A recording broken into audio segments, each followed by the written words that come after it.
Staff members from the Humane Society of Southern Wisconsin are focused on healing right now after being injured on the job. Yeah, a staff member and board member were hurt after trying to break up a fight between two dogs. WMTV's Cameron Kelly is in Janesville with an update.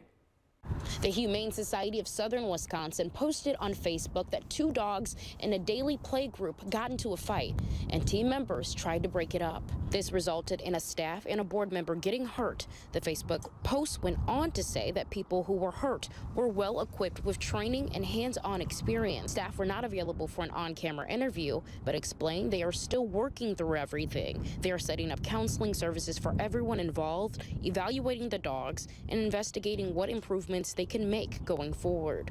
The shelter services director said in part, quote, "I can say that both of the individuals injured in the incident are in good spirits and focused on healing physically and emotionally. I also reached out to the Rock County Sheriff's Office, the responding agency. Now officials have not gotten back to me or provided me any updates or background on the incident, but as we learn more, we will update you on air and online." Reporting in Janesville, Cameron Kelly, WMTV 15 News. The Humane Society Facebook post also says most of the pets come to the shelter without any background information, so they typically have limited information about the animals when they arrive.